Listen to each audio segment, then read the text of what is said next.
नमस्कार, शून्यकाल में आपका स्वागत है। मैं हूं आपके साथ रोहित झा। आज बात छत्तीसगढ़ विधानसभा की करेंगे, जहां मॉनसून सत्र में अविश्वास प्रस्ताव पर हुई मैराथन बहस ने प्रदेश की राजनीति को नई धार दे दी है। विपक्ष ने 136 बिंदुओं के जरिए सरकार को कटघरे में खड़ा करने की कोशिश की, तो सत्ता पक्ष ने हर आरोप का आक्रामक जवाब देते हुए पलटवार किया। सवाल अब यह है कि क्या यह अविश्वास प्रस्ताव सरकार पर दबाव बनाने में सफल रहा या फिर सत्ता पक्ष ने इसे अपने राजनीतिक प्रदर्शन का मंच बना दिया। आज इसी विषय पर करेंगे चर्चा, लेकिन सबसे पहले देखिए ये रिपोर्ट। छत्तीसगढ़ विधानसभा के मॉनसून सत्र का वो सबसे बड़ा सियासी संग्राम, जिसकी गूंज अब पूरे प्रदेश के राजनीतिक गलियारों में सुनाई दे रही है। अविश्वास प्रस्ताव के बहाने सदन के भीतर घंटों तक जो शह और मात का खेल चला, उसने सूबे के सियासी पारे को उबाल पर ला दिया है। विपक्ष की तरफ से लाए गए 136 बिंदुओं के इस अविश्वास प्रस्ताव ने सदन को कुरुक्षेत्र में बदल दिया, जहां नेता प्रतिपक्ष डॉक्टर चरणदास महंत और पूर्व सीएम भूपेश बघेल के तीखे हमलों के सामने बीजेपी के रणनीतिकारों और मंत्रियों ने बेहद आक्रामक घेराबंदी की। नतीजा साफ है, अविश्वास प्रस्ताव पर चली इस मैराथन बहस ने दोनों ही खेमों की भावी रणनीति साफ कर दी है। छत्तीसगढ़ विधानसभा में अविश्वास प्रस्ताव को लेकर चला सबसे बड़ा सियासी संग्राम। विपक्ष ने 136 बिंदुओं वाले अविश्वास प्रस्ताव के जरिए सरकार को घेरने का दावा किया। नेता प्रतिपक्ष डॉक्टर चरणदास महंत ने 2 घंटे से अधिक का मैराथन भाषण दिया। बलौदाबाजार पेशा कानून भारतमाला परियोजना में गड़बड़ी की गूंज, शिक्षा, स्वास्थ्य, सामाजिक सुरक्षा और किसानों के मुद्दों को लेकर 151 पृष्ठों का प्रस्ताव पेश। पूर्व मुख्यमंत्री भूपेश बघेल की सत्ता पक्ष को सलाह, मिसगाइडेड मिसाइल है अजय चंद्राकर। कोयला, ई परमिट और शराब नीति में कथित घोटालों को लेकर सत्ता पक्ष ने किया पलटवार। बलौदाबाजार अग्निकांड को लेकर सदन में सत्ता पक्ष और विपक्ष के बीच भारी हंगामा। सदन के भीतर अविश्वास प्रस्ताव पर तीखे बाणों का यह दौर सिर्फ आरोपों तक सीमित नहीं रहा। शेरो शायरी से लेकर मिसगाइडेड मिसाइल जैसे तंज ने सदन की तपिश को और बढ़ा दिया। पूर्व मंत्री और मौजूदा विधायक उमेश पटेल ने कहा कि आज यह अविश्वास प्रस्ताव जनता के भरोसे पर लाया गया है, सरकार हर क्षेत्र में फेल है। वहीं दूसरी तरफ सत्ता पक्ष ने अविश्वास प्रस्ताव को लेकर कहा कि भले यह विपक्ष ने लाया हो, लेकिन चौके छक्के बीजेपी लगाएगी। नशे का कारोबार इतना तेजी से बढ़ चुका है छत्तीसगढ़ में, जिसपे राजनीति से ऊपर उठकर हम सबको चिंतन करने की आवश्यकता है और इस पे कंट्रोल करने की आवश्यकता है, जिसपे सरकार का फोकस ही नहीं है। लॉ एंड ऑर्डर की समस्या है। महतारी वंदन जो इनका फ्लैगशिप प्रोजेक्ट है वो कोई काम नहीं कर रहा है। सड़कें जर्जर है, आप कहीं पे भी सड़क पे निकल जाइए, इनके पास कोई सड़क नहीं बन रहा है, न कोई विकास कार्य हो रहा है, न कोई साफ सफाई हो रहा है। किसी तरह लोग परेशान है, न भर्ती हो रहा है, शिक्षकों की भर्ती की बात हो चाहे किसी की भी, कुछ नहीं हो रहा, इसलिए अविश्वास लाया। आज हमारे छत्तीसगढ़ विधानसभा में कांग्रेस अविश्वास प्रस्ताव लेकर के आई है। फील्डिंग जरूर उन्होंने सजाया, मगर चौका छक्का हम लोग मारेंगे। इन्होंने, विपक्ष ने मुख्यमंत्री जी को और हमारी सरकार को एक बहुत बड़ा अवसर दिया है, जिसमें 2.5 साल में जितने अच्छे काम हुए हैं उसको सामने रखने का, और इन्होंने 5 साल में जो कारस्तानियां की थी उनको सामने रखने का एक बड़ा अवसर हमें प्रदान किया है। छत्तीसगढ़ विधानसभा का यह अविश्वास प्रस्ताव कई मायनों में बेहद ऐतिहासिक रहा। सत्ता पक्ष जहां अपनी उपलब्धियों के दम पर विपक्ष के हर वार को नाकाम करने का दावा करती दिखी, वहीं विपक्ष ने भी अविश्वास प्रस्ताव के जरिए सरकार को पूरी ताकत से घेरने की कोशिश की। लेकिन इस पूरे घमासान के बीच ये लाइनें सबसे ज्यादा चर्चा में रही कि बातों के महल बनाने वाले वक्त आने पर कंगाल दिखे। वक्त ने जब हिसाब मांगा तब सबके चेहरे लाल दिखे। सदन के भीतर अविश्वास प्रस्ताव की यह जंग भले ही शांत हो गई हो, लेकिन सड़कों पर छिड़ने वाले सियासी दंगल में इसका असर आने वाले लंबे समय तक दिखाई देगा। बीएसटीवी के लिए शिवम दुबे की रिपोर्ट। तो रिपोर्ट आपने देखी। इसी विषय पर करेंगे चर्चा। हमारे साथ में 3 बेहद खास मेहमान जुड़ गए। मेहमान से आपका परिचय करवा देते हैं। हमारे साथ में बीजेपी से रविंद्र सिंह जी जुड़े हैं। रविंद्र जी, बहुत स्वागत है आपका। साथ ही हमारे साथ में कांग्रेस से अजय गंगवानी जी जुड़े हैं। अजय जी, आपका भी बहुत स्वागत है। साथ ही हमारे साथ में जाने माने वरिष्ठ पत्रकार गंगेश द्विवेदी जी जुड़े हैं। गंगेश जी, आपका भी बहुत स्वागत है। गंगेश जी, सबसे पहले आप ही के पास में आते हैं। जिस उद्देश्य के साथ अविश्वास प्रस्ताव लेकर के विपक्ष आई, कितना आपको उसमें कांग्रेस पार्टी सफल नजर आ रही है?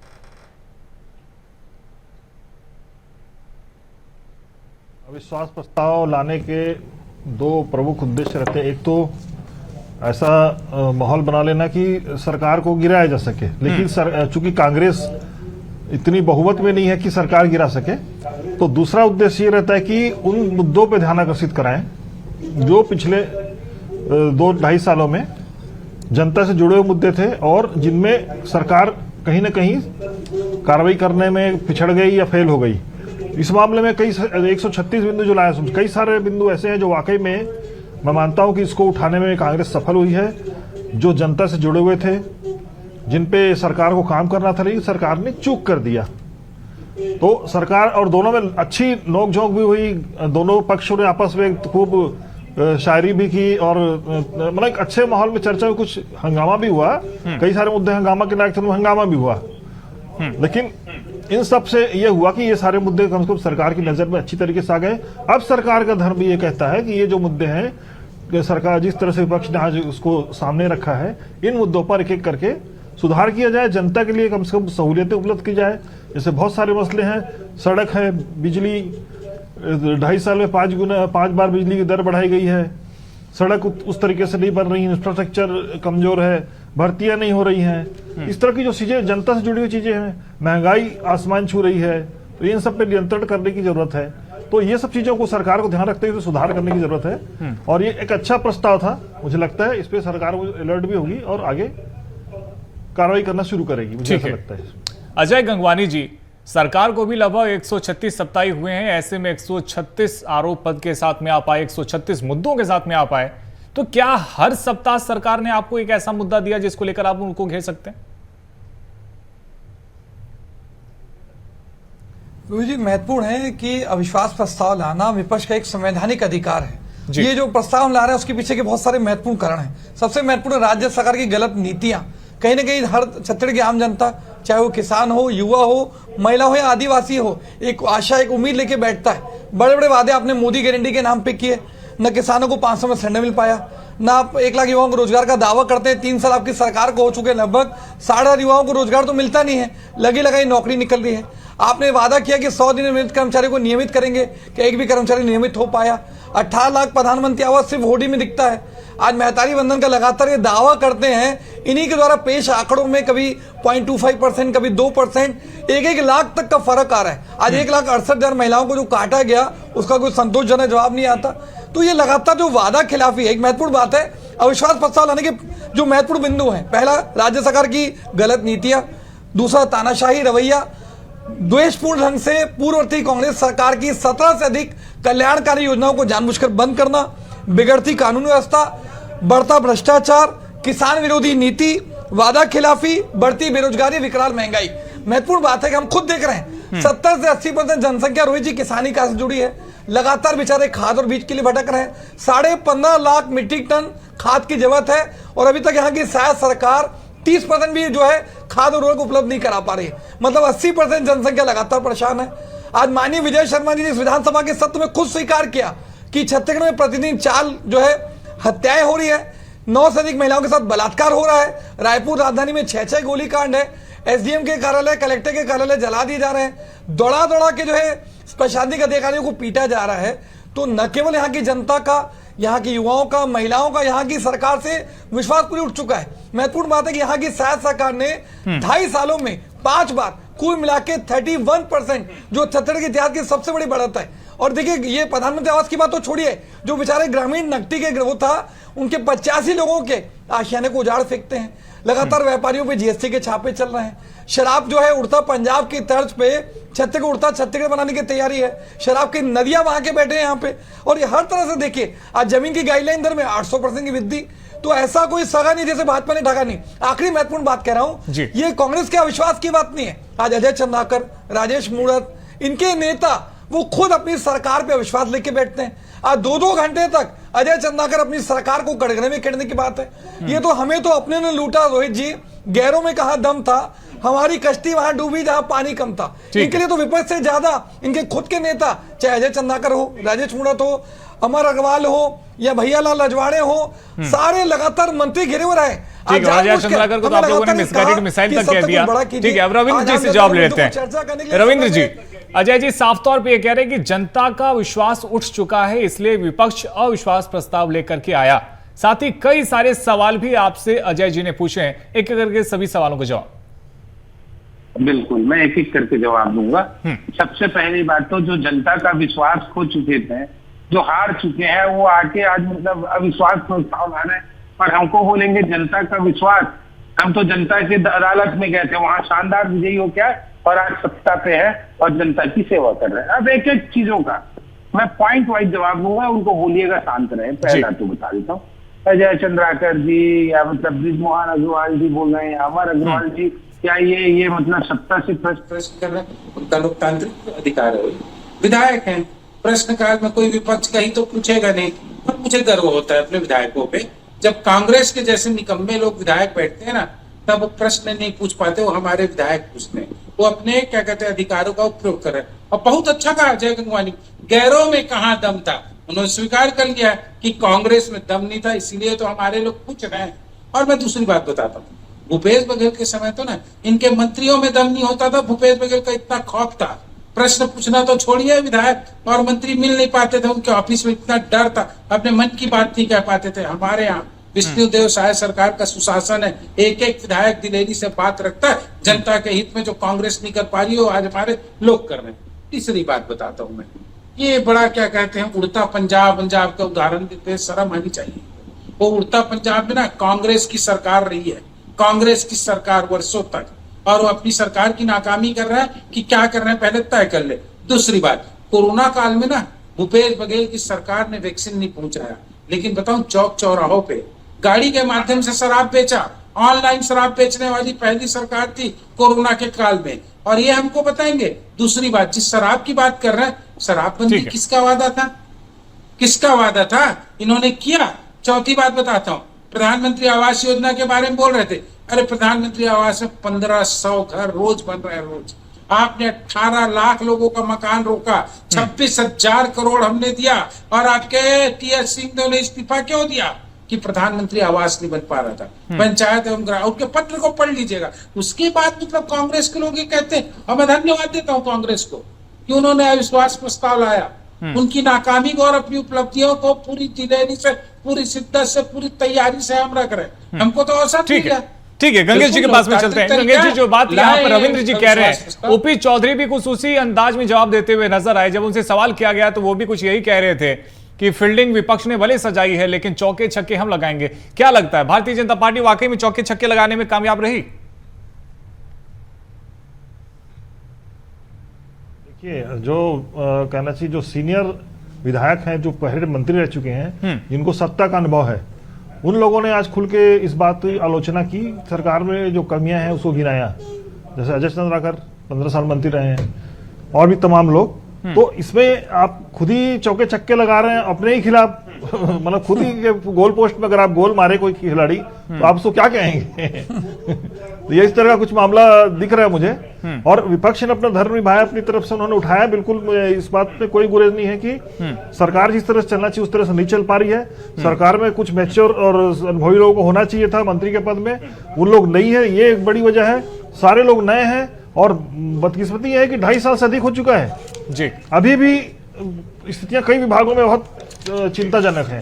तो उसको लेकर मुझे लगता है कि इसमें अविश्वास प्रस्ताव लाना लाजमी था, और उसमें सरकार को पॉजिटिव लेना चाहिए मेरे नजरिए से, कि जो कमियां हमको विपक्ष गिना रहा है, विधानसभा तो ही स्वस्थ चर्चा का है, विपक्ष ने अपनी कमियां गिनाई आपकी, अब आप उन कमियों को लीजिए, बजाय इस पे राजनीति करने की। मुझे लगता है इन कमियों को सुधारने की जरूरत है। अभी 2.5 साल आपकी सरकार बची है, अगर इन गलतियों को आपने सुधार लिया तो आप फिर से रिपीट हो सकते हैं। ठीक है, नहीं सुधारा तो कहीं ना कहीं कांग्रेस में को एडवांटेज ही मिलेगा। जी ठीक है। अजय गंगवानी जी, पार्टी के वरिष्ठ विधायकों के प्रश्न पूछने पर आप सवाल उठा रहे हैं, लेकिन रविंद्र जी तो कह रहे हैं कि पार्टी के भीतर डेमोक्रेसी है, ऐसे में जो वरिष्ठ विधायक हैं, जो सामान्य विधायक हैं, सभी सवाल पूछ सकते हैं। फिर क्यों आप इसको लेकर के हमलावर हैं?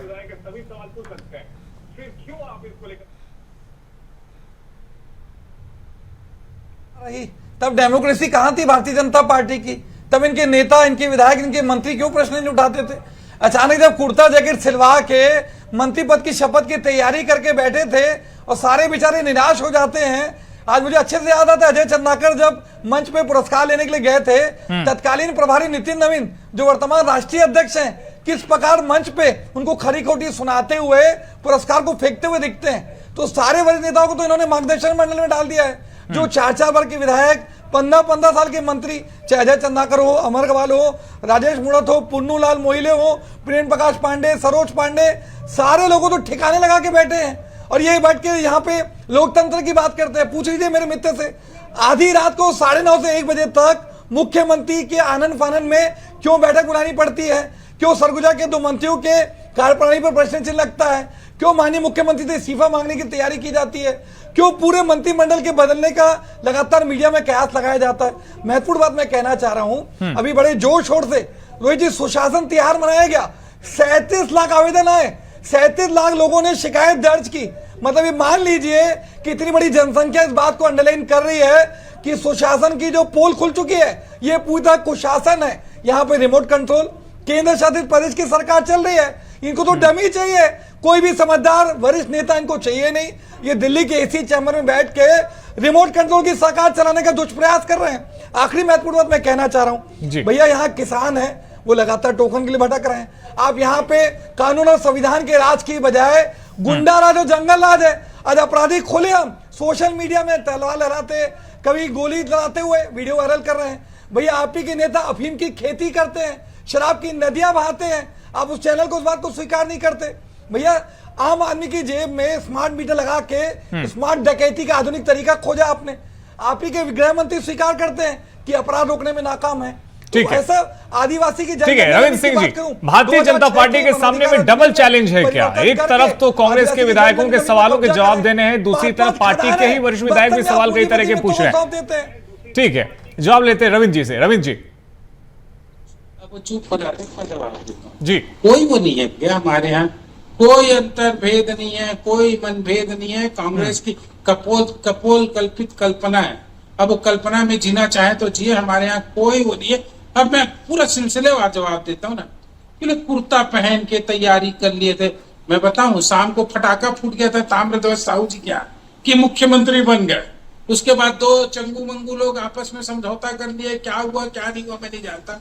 2.5 साल के बाद का इंतजार करते रहे बेचारे कि अब मैं मुख्यमंत्री बनूंगा, नहीं बन सके, इस्तीफा दे दिए। आखिरी में उनको क्या कहते हैं, झुनझुना पकड़ा दिए उप मुख्यमंत्री का। तो इनकी बातों का क्या ये करे। अब रही बात कोई मंत्रियों को, सदन में इनके अरे भाई क्या कहते हैं, मैं डिबेट नहीं करूंगा ऐसे में। यदि ये बदतमीजी करेंगे और इस तरह करेंगे तो ऐसा नहीं होगा। मैं सुनाऊंगा आपको, काउंटर करें साहब, एक प्रश्न का जवाब तो दे दो। काउंटर तो किया जाता है डिबेट में, वो काउंटर करें। ठीक है, एक चीज का जवाब दे रहा हूँ आपका। ठीक है रविंद्र जी अपनी बात रखिए। रही बात, आप बोलते हो क्या कहते हैं कि विश्वास, मतलब ये नहीं था, अरे हमारे पास पूरा विश्वास था, 5 बार की सरकार चुनाव में 4 बार जीत के आए हैं। अब दूसरी बात, हमको बोलते हो गांजा वाले, नक्सलियों का पैसा ये लोग, इनका युवा मोर्चा का अध्यक्ष मतलब जमा करता था 2-2 हजार के नोट, और नोटबंदी में पूरी चीज है, मैं गिनाना नहीं चाहता। सबसे बड़ी बात यह है, ये कांग्रेस के लोग कुछ उपलब्धि को देखना ही नहीं चाहते। क्यों? उसका कारण है, ये गिनाने लगे किसान का फलाना है ढिकाना है, और इतनी कल्याणकारी योजना थी जिसको बोल रहे हैं हमको बंद कर दिए, तो आप सरकार में क्यों नहीं आए? बड़ा कल्याणकारी योजना भूपेश बघेल का गिना रहे हो तो सरकार को तो नकार दी ना जनता ने। समझ लीजिए, चिंतन कर लीजिए। अरे हिडमा को आप लोग क्या कहते हैं, रोल मॉडल मानते हो, शर्म नहीं आती कांग्रेस को? और एक कांग्रेसी का बयान नहीं आया ना, इनका एक जिम्मेदार कांग्रेस का विधायक हिडमा को रोल मॉडल माना, और कोई कांग्रेसी खंडन नहीं किया। अरे सुन लीजिए, मैं सुना रहा हूं आपको, हिडमा को रोल मॉडल मानने वाले लोग, आप लोकतंत्र पे भरोसा करोगे? बिल्कुल नहीं करोगे। हम तो आपके अविश्वास प्रस्ताव का एक एक चीज का जवाब देंगे। आपके प्रधानमंत्री आवास में आपने क्या किया सारी दुनिया ने देखा। शराबबंदी में क्या किया, पीएचसी का घोटाला किया, कोल का घोटाला किया, आपने डीएफएफ में घोटाला किया, जल जीवन मिशन में घोटाला किया, सब में किया, इसीलिए आप बाहर हुए। मैं दावे से कह रहा हूँ, अभी 136 पेज के आरोप आपने दिए 136 पॉइंट में, उसमें भी दोहराव है। मैं तो स्वागत करूंगा। जवाब नहीं आ रहा आपके चैनल पे, एक जवाब नहीं आ रहा है, सिर्फ पूरा कोस रहे बैठ। क्या जवाब? हर जवाब दे रहा हूँ आपका। आपके किसान का दूं, आपका बेरोजगारी भत्ता का दूं। 20 मिनट से जवाब देने के सुन रहे दर्शक आपकी बात से, एक प्रश्न का जवाब नहीं है। क्यों बिजली बिल का दर बढ़ा दिया? क्यों जो है खाद उद्योग नहीं मिला बता दीजिए? क्यों किसान भटक रहा है टोकन के बता दीजिए? क्यों लगातार जो जमीन की गैली क्यों महिलाओं को सिलेंडर नहीं मिल रहा है? क्यों युवाओं को रोजगार नहीं मिलता, क्यों अनियमित कर्मचारी नियमित नहीं होते, युवाओं को क्यों जीएसटी के छापे पड़ रहे हैं? 5 साल एक चीज तो बताइए। परीक्षा नहीं ले सके, पीएससी में घोटाला किया, आरक्षण की भर्ती नहीं ले सके, हमको भर्ती की बात करोगे? जिन्होंने कर्मचारी मंडल का गठन किया, अरे सब कर लिए, आग के अंधे हो दिखेगा नहीं, पुलिस के आग के अंधे हो, आग के शिक्षक अंधे हो, देख नहीं सकते आप, इसीलिए सरकार से बाहर हुए। भ्रष्टाचार हमको बताइए हमारी योजनाओं के बारे में, क्या भ्रष्टाचार, आपके आईएएस अधिकारी जेल में, आपके गवासी रकमा जेल में। गंगेश जी के पास में चलते हैं, आप दोनों को ही रोक रहे हैं। बस्तर में ठीक है, गंगेश जी के पास में चलते हैं, आप दोनों को ही रोक रहे हैं। गंगेश जी के पास में चलते हैं। गंगेश जी, कई सारे महत्वपूर्ण सवाल विपक्ष की तरफ से सदन में उठाए गए, क्या लगता है सत्ता पक्ष ने उतनी ही बेबाकी के साथ में, दमदारी के साथ उन तमाम सवालों का जवाब दिया? बहुत सारे सवालों के जवाब आए हैं और बहुत सारे सवालों को लेकर उसमें व्यवस्था दी गई है कि इस पे जांच करेंगे। जो अभी तक मैंने 4-5 दिन का कार्रवाई देखा, तो एक अच्छे लोकतंत्र की यही निशानी है कि विपक्ष जो है काफी कमियां गिनाता है और सत्ता पक्ष को जहां पर कमी है उसको स्वीकार करके उस पर जांच बैठाने का काम, उसमें आगे सुधार करने का काम करता है। तो ये चीजें तो हुई है, ऐसा इसमें कोई दो मत नहीं है। विधानसभा में चर्चा जिस तरह हुई उसमें चीजें काफी 10 सेकंड दीजिएगा, जरूरी बात कहूंगा, 10 सेकंड दीजिएगा प्लीज जी। एक बार गंगेश जी अपनी बात पूरी कर ले, फिर आ रहा हूं आपके पास में। जी गंगेश जी, जल्दी से जी, आप कंप्लीट करें। हाँ जी, मैं ये बोल रहा था कि जिस तरह से चर्चा तो हुई है, लेकिन कहीं कहीं मामले में ऐसा लगा कि कुछ और भी जी गंगेश जी। हाँ, तो मुझे लगता है कि जिस तरह से चर्चा होनी चाहिए थी उस तरह की चर्चाएं हुई और दोनों पक्ष ने बराबर अपना रखा पक्ष। इवन सत्ता पक्ष के ही कुछ जो अनुभवी विधायक हैं उन्होंने भी चीजों को उजागर किया। और ये तो मैं तो इसकी तारीफ करूंगा भाजपा की कि अगर इस तरह का लोकतंत्र उनके अंदर है कि आपके अपने लोग ही अगर जब आपके सामने सवाल खड़े कर रहे हैं उसको भी मान के उस पर आप जांच बिठा रहे हैं तो अच्छी बात है। ये तो स्वस्थ लोकतंत्र की निशानी है। तो ये सब चीजें तो हुई हैं, लेकिन ये जरूरी है कि जो पिछले 2.5-3 साल में जो सुधार नहीं हो पाए उन सुधारों को अब करने का समय आ गया है, जनता को राहत देने का समय आ गया है। जनता के बीच कई सारे मामलों में ठीक है, अजय जी के पास में चलते हैं। अजय जी, ठीक करने का वक्त आ गया है जी। देखिए, एक महत्वपूर्ण उदाहरण दे दूं देश के इतिहास का। 1963 में आचार्य जेबी कृपलानी जी ने लोकसभा में नेहरू सभा के खिलाफ अविश्वास प्रस्ताव लाया। माननीय नेहरू जी ने सार्वजनिक रूप से कहा कि जेबी कृपलानी जी का ये कदम बहुत अच्छा कदम है, लोकतंत्र में पारदर्शिता बढ़ाने का, जवाबदेही तय करने का ये बहुत अच्छा माध्यम है। जब अविश्वास प्रस्ताव आता है, चर्चा होती है, दूध का दूध पानी का पानी है। ये महत्वपूर्ण है कि भाजपा प्रवक्ता स्वीकार करते हैं कि जो गलतियां हो रही है उसके बेहतर के लिए प्रयास करेंगे। आम जनता के हितों में निर्णय लिया जाएगा, जनता को लागू किया जाएगा, समर्थन करते हैं, अपने मन से राजनीति करने का प्रयास करते हैं, लोकतंत्र का गला घोटने का प्रयास कर रहे हैं, पारदर्शिता से भागते हैं, जवाबदेही से भागते हैं। कब तक आप भागेंगे? कब तक हिम्मत की साकार करेंगे? अब तो जवाबदेही तय करिए। ये जो घमंड और अहंकार है ये उखाड़ फेंकेगा। 2018 में यही था भाजपा का रवैया, जिसका नतीजा था कि 15 सालों के बाद ये 15 सीटों में सीमित हो गए। इस बार भी यही होने वाला है। जब 2005 में चुनाव होगा तो भारतीय जनता पार्टी को यहाँ की जनता उखाड़ फेंकेगी। सच को स्वीकार करेंगे। अभी भी मौका सुधर जाइए, जनता के समूह में निर्णय लीजिए, कमीशन खोरी भ्रष्टाचार छोड़िए, जन कल्याणकारी योजना को लागू करिए, आम जनता की भावनाओं को सुनिए, मोदी गारंटी के जो वादे थे उसको पूरा कीजिए। ऐसा कोई सजा नहीं जिसे भाजपा ने ठगा नहीं, इस बात को स्वीकार करिए। अजय जी, लेकिन जो बात गंगेश जी कह रहे थे, जहां भी सरकार को ये लगा कि विपक्ष ने जो सवाल उठाए उसमें दम है, तो सरकार ने भी तो ये कहा है कि जांच करवाया जाएगा, जो भी दोषी होंगे उन पर एक्शन लिया जाएगा। अरे ये भ्रष्टाचारी कांग्रेस को लोग ये क्या भ्रष्टाचार दिखाएंगे? इसीलिए सत्ता से बाहर हुए इन लोग, पूरी तरह भ्रष्ट थे इन लोग और पूरे आरोप में कपोल। भाई 300 रुपए की जग 32,000 रुपए में, 1 लाख की टीवी 10 लाख रुपए में, 60,000 का रोटी मेकर 8 लाख रुपए में, 1540 रुपए का ट्रैक सूट 2,500 घोटाले को देख लो, कौन कमीशन घोटाले को देख लो, अपने क्या कहते हैं डीएम सब तो अफीम की खेती कर रहे हैं। इतिहास में पहली बार कमल के फूल खिलाने के बजाय अफीम का फूल खिलाना। ठीक है, हालांकि देखिए अविश्वास प्रस्ताव कितना फेल कितना पास हुआ अब ये जनता तय कर लेगी। हालांकि समय की थोड़ी सी कमी है। अपने कोषाध्यक्ष को देखो, ठीक है, अपने कोषाध्यक्ष को देखो। रविंद्र जी, आपको रोकना पड़ेगा, समय की कमी है। फिलहाल बहुत शुक्रिया बंद करिए रविंद्र सिंह जी भाई। आपका, अजय नतीजा- गंगवानी जी आपका, साथ ही गंगेश द्विवेदी जी आपका हमारे साथ में जुड़ने के लिए। तो देखिए, अविश्वास प्रस्ताव जो विपक्ष की तरफ से लाया गया, उसके बाद कई सारे सवाल भी विपक्ष की तरफ से पूछे गए, वहीं दूसरी तरफ सत्ता पक्ष की तरफ से भी उन तमाम सवालों के बेबाकी से, दमदारी से जवाब भी दिए गए हैं। तो फिलहाल इस चर्चा में इतना ही। खबरों का सिलसिला जारी है, आप देखते रहिए BSTV। नमस्कार।